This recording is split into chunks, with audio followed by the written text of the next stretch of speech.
Hi, friends. Okay, take two of the eighth holy night. Take two of the eighth holy night. Welcome.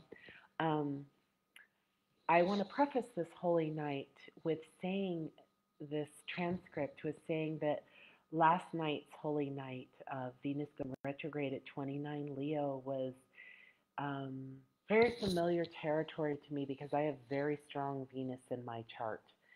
And tonight's transcript I've been sitting with, and I'm going to do my best to bring it through.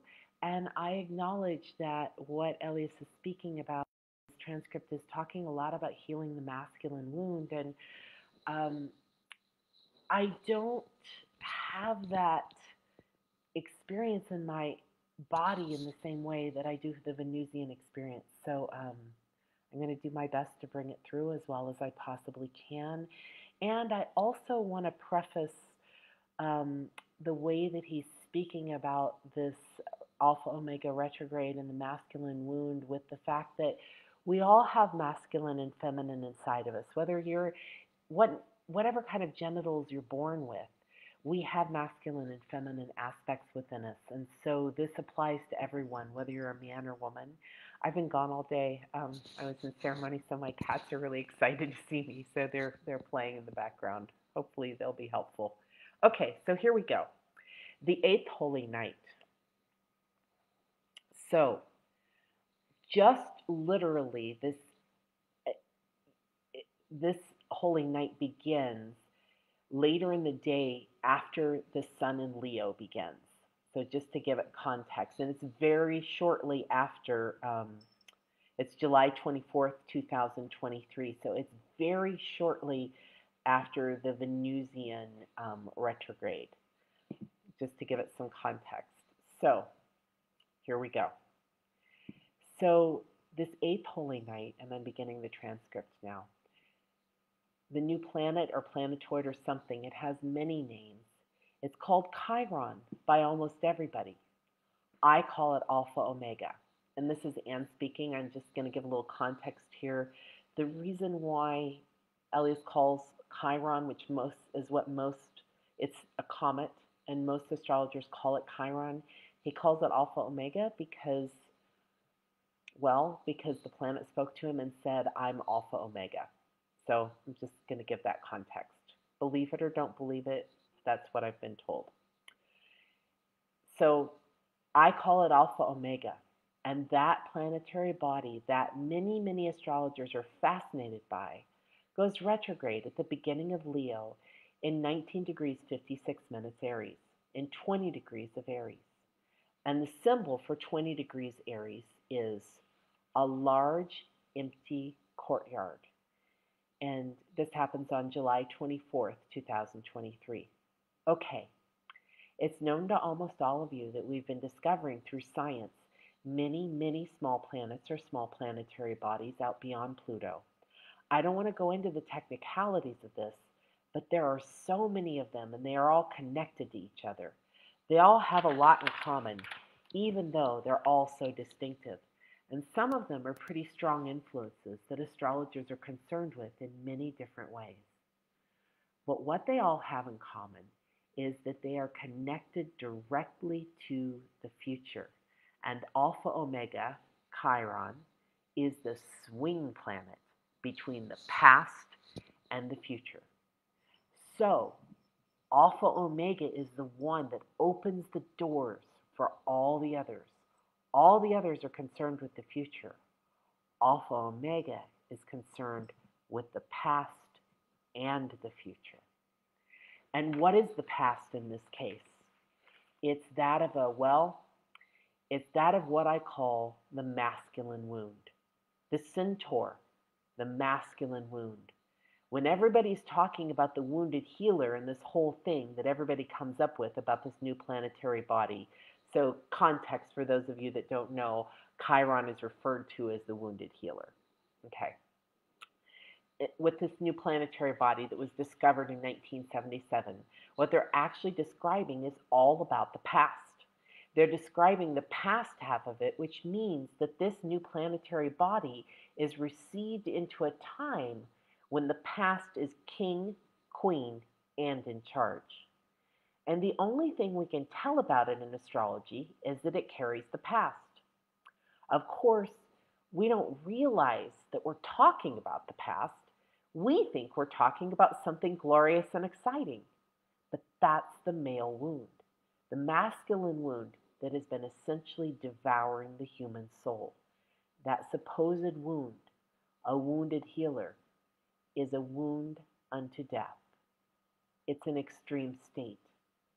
And consistent with everything I've been sharing with you, the other side of the picture is that the omega of Alpha Omega, that there is an opening through Alpha Omega, through Chiron, into a state where we are no longer among the walking wounded at all, where we heal ourselves and each other of the very condition of the planetary virus, the galactic virus that keeps showing up in all these fresh forms. And I want to pause for a minute and again give context. Ellias has spoken for years about the galactic virus and this way that humanity is infected, which is not something that I completely comprehend, to be very honest with you, with my limited consciousness compared to the consciousness that he has. But I want to be clear that he's not referring to COVID. So he's talking about the galactic virus, and he's going to speak about it a little more here as we go on. And I know that that's a little out there, so just take in what's helpful and leave the rest behind. Okay, back to the transcript. We're so obsessed with the idea that some dread condition is going to wipe us out. Well, that dread condition has already wiped us out. It has already devoured the human soul. We're concerned it might also do the same to the body. But the omega side of Alpha Omega is as free as the wounded masculine is bound. And once again, the theme song is, it's always the same theme song, that when we become the wound, when we actually learn the ways of our own particular karmic wound that the masculine side has taken on to distraction, that we can actually not only survive it, but we can tap that wound as the very basis. This is the wounded healer thing. We can tap that wound as the very basis for a new kind of vitality, a new kind of incarnational power. That's what that planet is all about. And that's the shift of the regular world, of the regular planets to the future directed planets. So, what does it mean when that body goes retrograde in 20 Aries and it's the symbol of the empty courtyard? It means that when the wounded masculine has landed us in a world at the beginning of the month of Leo next year, where there really feels in our aching heart to be nothing left, that's when everything will begin. That's when we will recover our senses. That's when we will find a way through. This is a very fanciful idea. I've been holding this for many years, and I've never expressed except in fragments until now. And now, somehow, I'm filling this whole thing with it. I must be really crazy right now. I believe that the worst things that can happen are going to take us to freedom and joy and love and spontaneity and vitality. And that we won't get it unless the masculine wound is unto death, unless we are dying from it, and then we can find the cure. But the cure is not going to be a medical cure. It's not going to be a psychiatric cure. It's not going to be a surface life cure. It's going to be a cure for our inability to love ourselves, which is what the masculine wound is.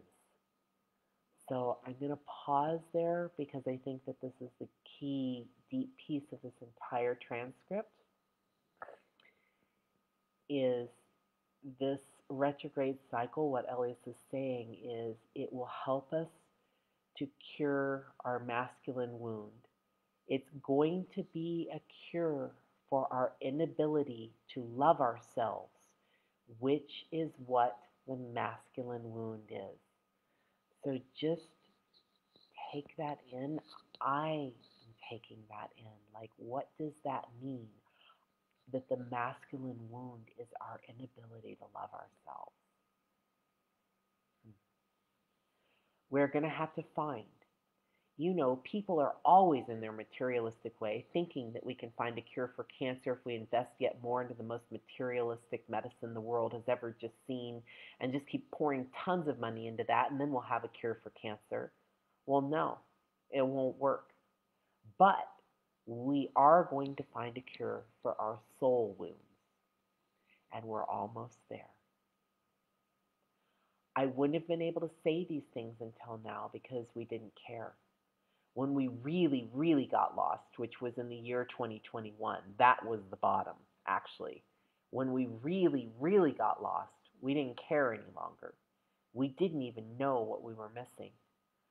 When they did this fantastic trip around so-called vaccine mandates and they decided to use vaccines as the basis for controlling the population on a massive level in the middle of 2021, that's when I realized, okay, now we really are hitting bottom. Now we're getting there. This is the ultimate one. This is where we lose it completely. Okay, the masculine wound has a magical property to it.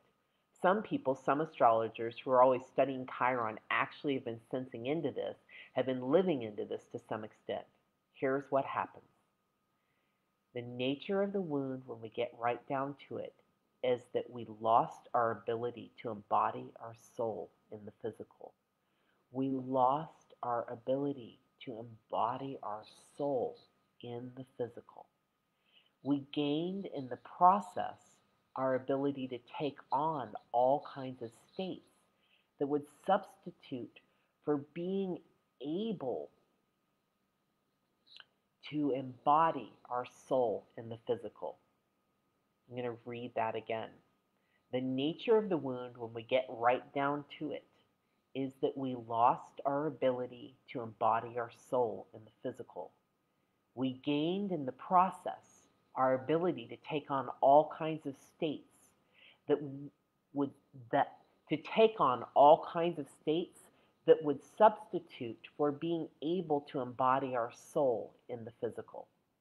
And so, in the wounding, what we did is we created all kinds of ways to survive while being mortally wounded. When we discover that it's not working, then we have our chance. So I've been doing a study of men. The male wound, the masculine wound, is very strong in women, but it's even stronger in men. So I've been doing the study of men for years now as the masculine wound thing has deepened and deepened in my awareness. And this is what I've discovered. My question was, why do so many women feel so far estranged from men? This is an ongoing question of mine. Why do so many women mistrust men, feel put upon by men, want to live without them, want to sense that men are either inferior or really dangerous, really treacherous creatures? What is that trend that is so strong in the world? And I also want to acknowledge here that it goes the opposite way. There's a whole movement of men called men going their own way who don't want to be in relationship with women. So this is a very serious situation that we have going on this planet right now, the war between the masculine and the feminine. So I hope that some of this helps a little bit to heal this wound, because unless we heal this wound inside of each of ourselves, between our own inner masculine and feminine, unless we end that war between the sexes externally, between women and men and women, we don't stand a chance. We don't stand a chance unless we heal that wound of ending war, of ending starvation, of ending rape, of ending child trafficking, of ending all of the atrocities and the unnecessary suffering that is happening on this planet. It will not go without us healing these wounds. So that's why I'm doing my best to try to bring this to you tonight. And that was Anne speaking. I'm going to go back to Ellias again. So Ellias was asking a question about why women feel so estranged from men. And he says, the answer is women have picked up on that men are carrying a plague. But of course, they don't put it that way because that would be ridiculous. But nonetheless, it's true. Women have discovered that men are carrying a plague and that they're spreading it to women because the masculine in women is very charged up to take up that same plague.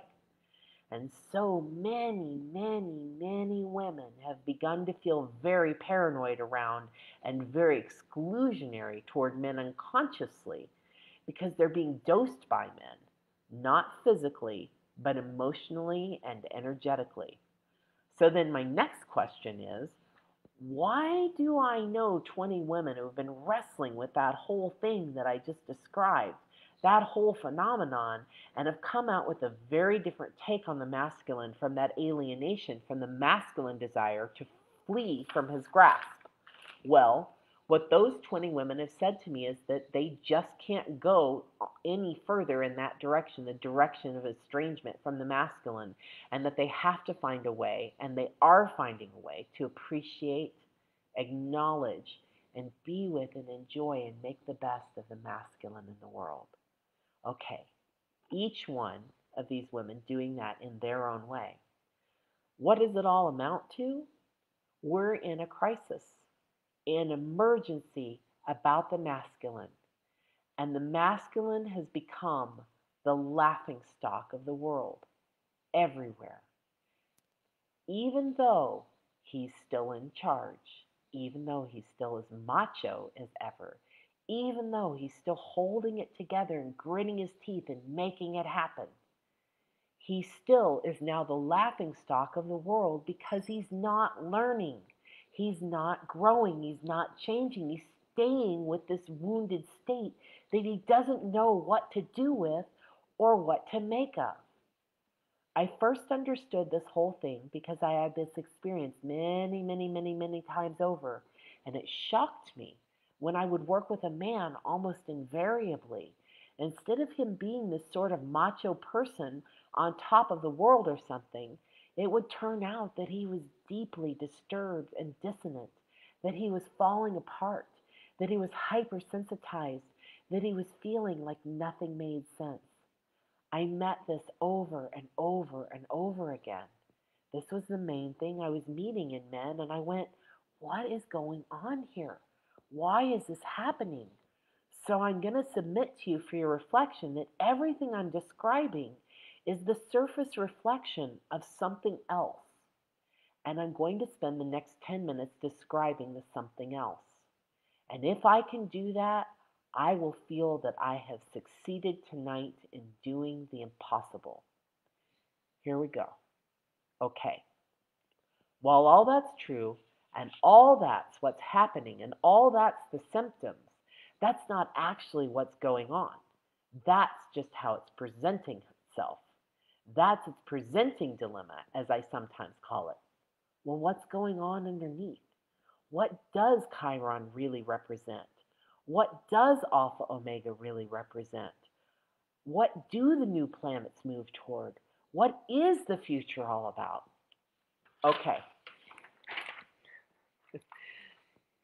If the masculine were sprung from his dualism toward the feminine, if he no longer saw or felt himself to be the one that the feminine is rejecting, is pissed off at, is upset with, can't stand any longer, if he wasn't caught in that reflection, that polarity karmic, gender karmic reflection, what would he make of himself? Where would he go with his energy? Could he discover a place in him that is not wounded, that has never been wounded and never will be? If I'm any indication, yes, he can. And I'm going to pause for a moment here and say now Ellias is going to go into describing what was going on when his wife of many, many years ago, Sarah, got cancer and was dying. So just to give context that that's what he's referring to here. When Sarah died in this part of the year in 1993, 29 years ago, one Saturn cycle ago, I died as well. That's why I changed my name, changed everything afterwards. I died also. The one in me who died was the wounded masculine. I'd been feeling for years really intensely and more so all the time that there was something fundamentally wrong in me and that I was not going to last very long. I was feeling that so intensely that when Sarah developed breast cancer and brought all of my attention and her attention into what her body was going through and what she should do about it, I was vicariously so identified with her because I felt the same thing happening in me. But the thing about the difference between her and me was she had a female body, and her female body was thrilled to get down to it where the cancer tumors were bugging her and work intensively with it. And whereas my masculine body was inert and heavy and not willing and not able to go through that kind of shift. My masculine body was acting like I was supposed to just be there for Sarah and forget about me because there's nothing really going on with me anyway. Okay, so I'm just going to pause for a second here and acknowledge, like, and I'm curious if there's any men watching this, if there's anything you can say in the comments about your experience of this, about the density and about your experience of, well, there's not anything going on with me, so what's my problem? Right? The woman's the one who's going through this thing. So I'm very curious if any men watch this or are watching this to hear how you relate to this. So, when Sarah was dying of cancer, actively dying of cancer, the last 6 or 7 weeks of her life in Bonnie Doon, they lived in a little cottage in Bonnie Doon, California, up outside of Santa Cruz in the mountains. And all these women were gathering around her. She had 3 or 4 men who came to see her, and like 50 women at least. When all these women were gathering around her and were attending to her every pronouncement and were with her so deeply and incredibly, I noticed that the men who were drawn were remarkable men, were amazing men, but they were keeping their distance one way or another.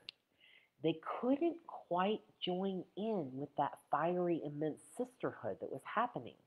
The only ones that could were boys. There were a couple boys who could, but the men, they weren't doing it. Why? Because those men were afraid of being contaged by the cancer. They were afraid that what she was going through would spread to them and they would be taken over by it, which was not something that any of the women were even thinking about. Why would they be thinking about that? Because each one of those men perceived themselves as living on their own.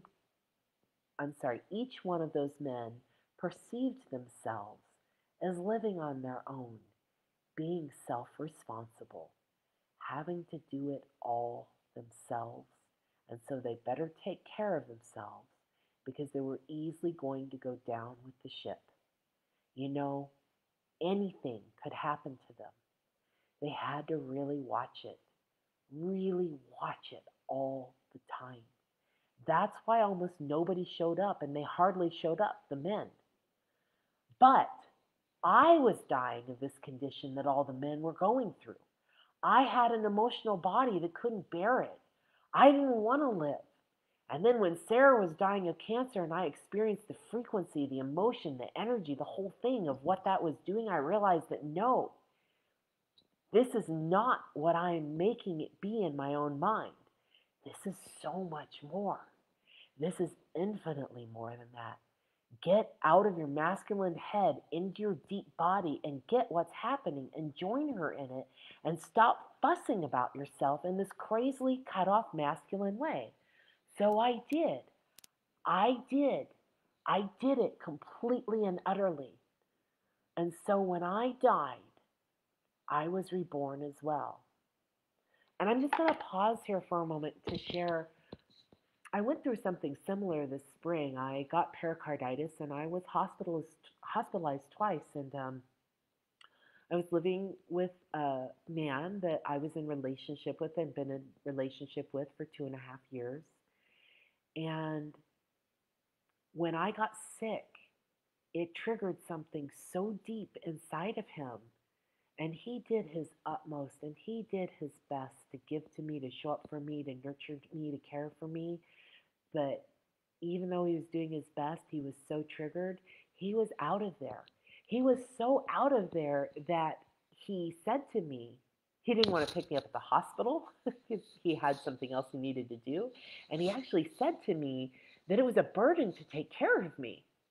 And of course, anytime we're caregiving, there is a part of that that's burdensome, right? And I was really sick. I was on oxygen and I couldn't lift even a full tea kettle of water. I couldn't chop vegetables. For 3 months, I was very, very ill. And, but that's how checked out he was. That this woman who he loved deeply, and I know he loved me like he had never loved anyone in his life. And it was scary for him to love like that. It was terrifying for him. And even though he loved me like that, it still was so triggering to him to be around me in that vulnerable state that he told me that it was a burden, right? Like, and I was so triggered by that because I was like, wow, if you had almost died, even no matter what a burden it would be to care for you, I would be so grateful that you're alive that I would do anything to care for you, right? And so I just had this experience, and it actually, there were a lot of other things in that relationship that was going on, but it was the straw that broke the camel's back. It was the end. It was the point where, the relationship had to end because he couldn't really show up fully in the way that was required, for a partner to do. And he did his best. So I don't disparage him in any way. He gave it everything he had. I know he gave it all of his effort that he possibly could. But I believe that now, as I'm reading his transcript, that this is the thing that he was bumping up against very deeply. So I just wanted to share, like how strong and how potent this thing is, this experience is, and how important it is that we become aware of it, and hopefully we can heal it. So I'm going to go back to the transcript now. So here's Ellias, and he says, I'm going to rewind a little bit. Get out of your masculine head into your deep body and get what's happening and join her in it, and stop fussing about yourself in this crazily cut off masculine way. So I did completely and utterly. And so when I did, I died and I was reborn as well. And the person I was reborn into no longer had the masculine wound tormenting him. That's why I understood this masculine wound thing so well, because I actually cured myself of it. Although most honestly, I was cured of it by Sarah and Theana and Vivian, simply by her example, observing her so closely at the end. And this is Anne speaking again. I also want to acknowledge, I think that the other reason why that couldn't happen for this man that I was with was I was so sideswiped by my illness and not able to rise above it and have the consciousness that was required to really go for it in a certain way. I didn't have the ability in my womb space at that time to take him and to birth him through the process with me. So there was his part of not being able to go through it, and there was my part that I didn't have the ability to hold that container at that time. Because there's always, it takes two to tango, right? It's not the masculine's fault. It's not the feminine's fault. It